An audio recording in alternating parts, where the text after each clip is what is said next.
여러분 안녕하십니까? 헬로티비 뉴스입니다. 제9회 은평구의회가 4년 임기의 반환점을 돌았습니다. 9일로 예정된 의장단 선거 등 후반기 원구성이 계획대로 진행된다면 다음 주부터는 새 의장단 체제로 후반기 의사 일정에 돌입하게 되는데요.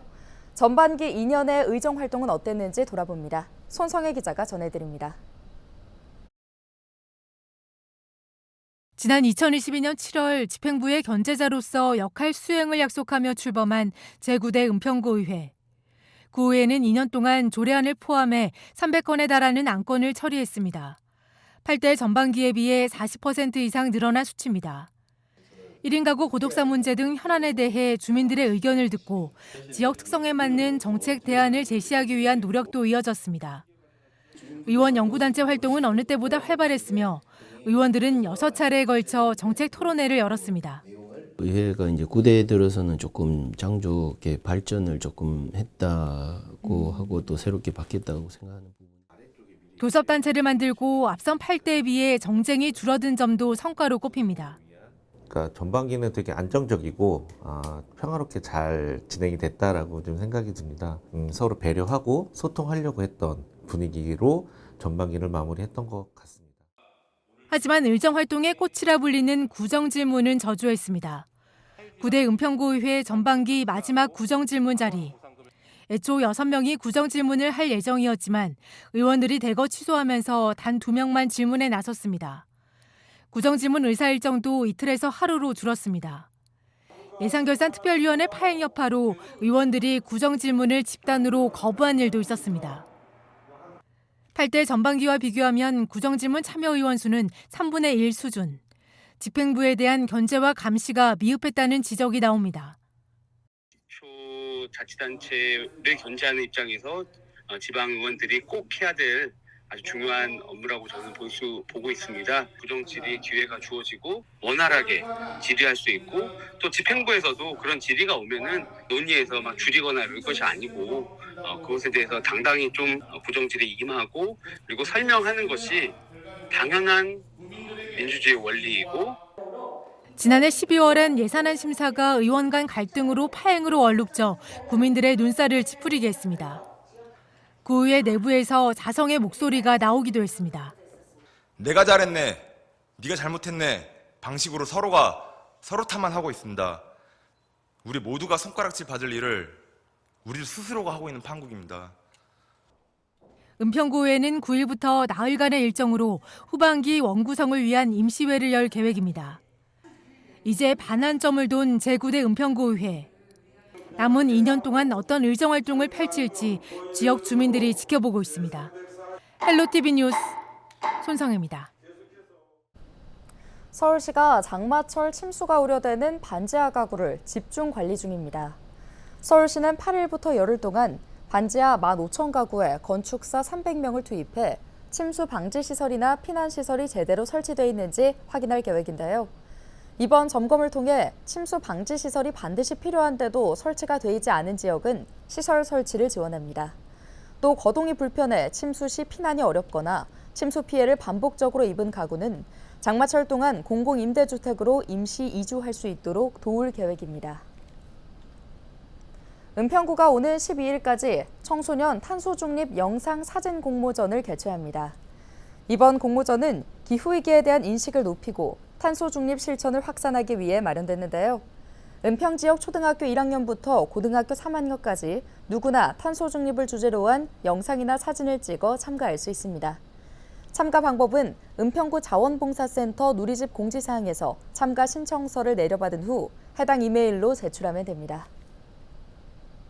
양천구가 붕괴 우려가 제기됐던 신월동 서울과학수사연구소 뒤쪽 노후옹벽 공사를 완료했다고 밝혔습니다. 해당 옹벽은 균열과 파손이 심하고 정밀 안전점검에서도 D등급을 받아 보수 보강이 시급한 상황이었는데요. 이에 양천구는 옹벽 균열로 인한 붕괴 등의 안전사고를 예방하고 주민 불안을 해소하기 위해 예비비를 투입해 긴급 보수 공사에 나섰습니다.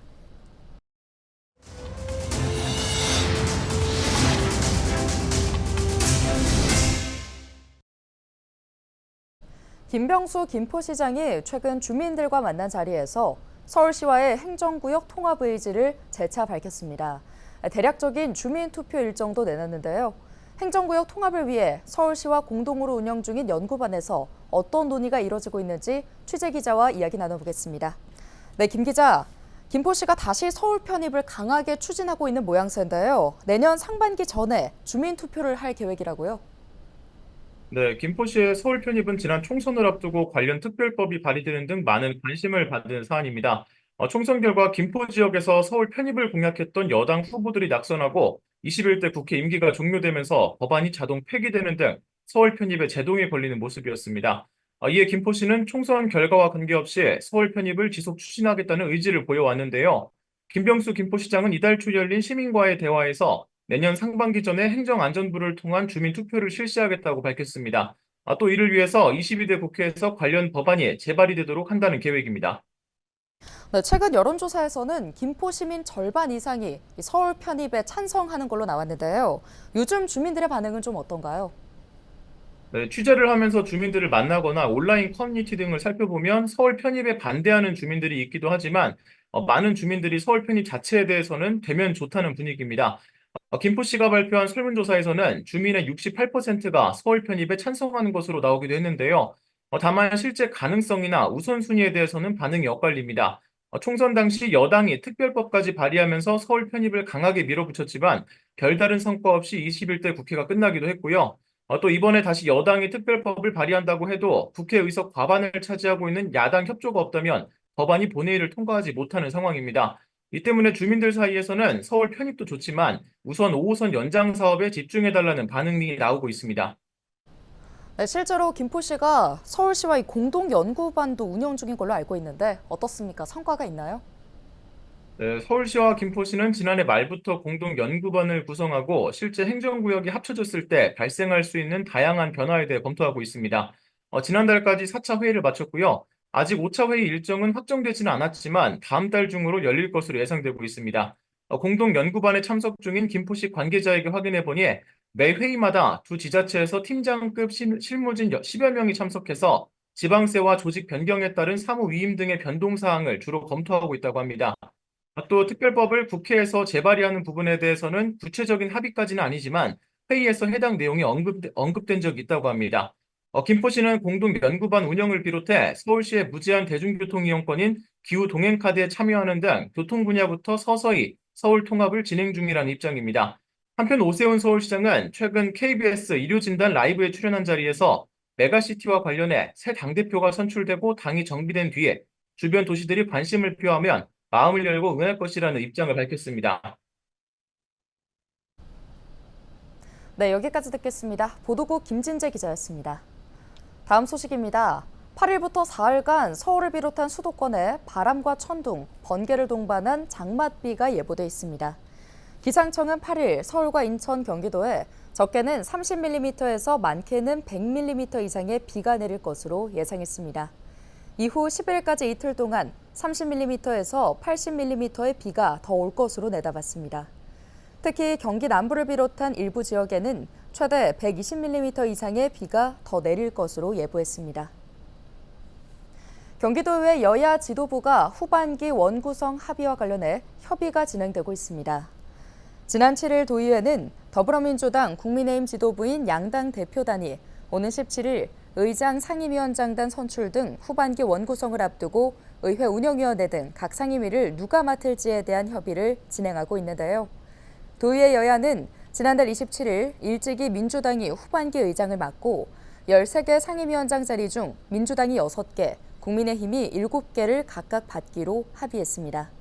같은 날 경기도의회 회의 규칙이 개정되면서 소속 정당의 교섭단체 절차를 밟은 의원만이 의장단 선거에 입후보할 수 있게 됐습니다.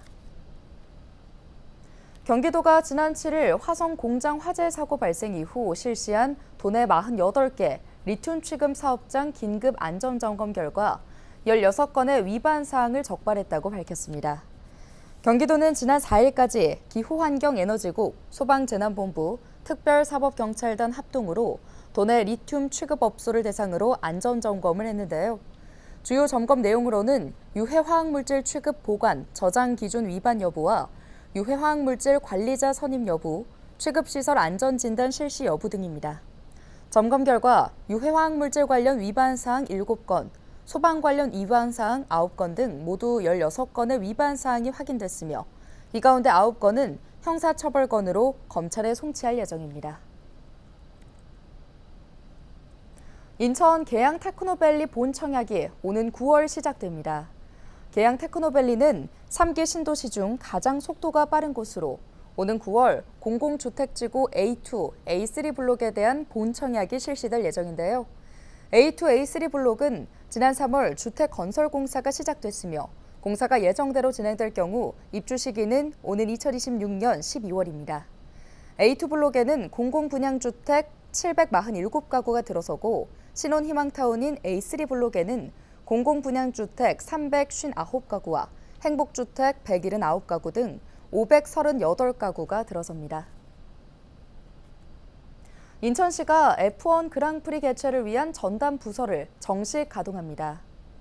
인천시는 문화체육관광국 관광마이스와 산하의 임시 태스크포스로 운영해온 F1 인천 그랑프리 대회 유치단을 이달 15일부터 국제행사 추진단으로 본격 운영한다고 밝혔는데요. 국제행사 추진단은 오는 15일 시행 예정인 인천시 행정기구 설치 조례 시행 규칙에 따라 국제행사와 관련한 협력 체계와 행정 절차, 동향 파악 등 역할을 담당하게 됩니다.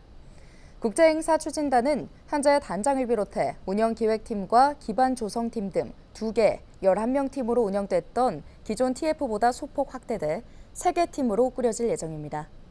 기존 TF 단장이 신설 국제행사 추진단장 임무를 그대로 수행하며 인천시도 이미 인사명령을 예고했습니다. 시는 이달부터 F1 유치 관련 연구 용역 행정 절차를 진행해 8월 계약을 맺을 계획입니다. 이를 통해 F1 적정 대상지 선정과 대회 개최 효과 분석, 타당성 검토 결과를 내년 상반기에 도출할 예정입니다.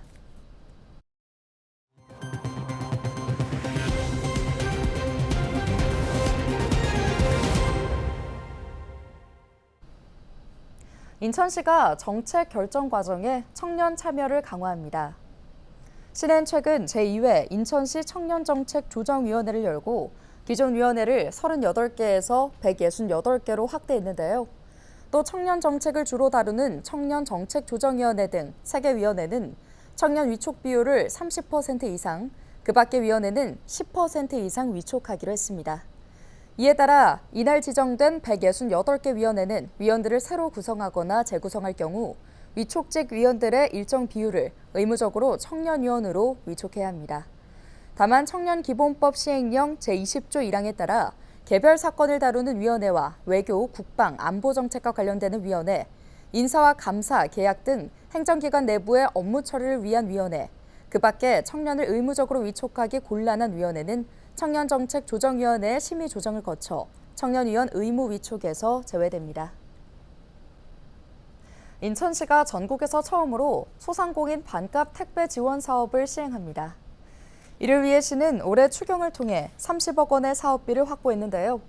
우선 이달부터 1,500개 업체로 한정했던 업체 방문 픽업 서비스를 인천 전체로 확대해 지원하기로 했습니다. 다만 강화와 옹진 지역은 제외됩니다. 업체 방문 픽업 서비스는 인천시가 지정한 지파업체가 업체를 방문해 물품을 픽업해서 택배사로 전달하는 방식의 택배 서비스인데요. 택배 발송을 희망하는 소상공인은 물량에 상관없이 누구나 시장 평균 배송료 대비 약 25% 저렴한 2,500원부터 전국으로 발송할 수 있습니다. 또한 인천과 서울, 부천 지역에 한해 3,500원의 당일 배송도 이용할 수 있습니다. 시는 또 오늘 10월 1일부터는 소상공인이 물건을 가지고 직접 인천 도시철도 1-2호선 역사내에 설치된 지파센터에 전달하는 반값 택배 서비스도 시행합니다. 도시철도 지파센터에 직접 전달하는 반값 택배는 일반 배송 기준 1,500원부터 업체별로 연간 120건까지 이용할 수 있습니다. 오늘 준비한 소식은 여기까지입니다. 함께해 주신 여러분 고맙습니다.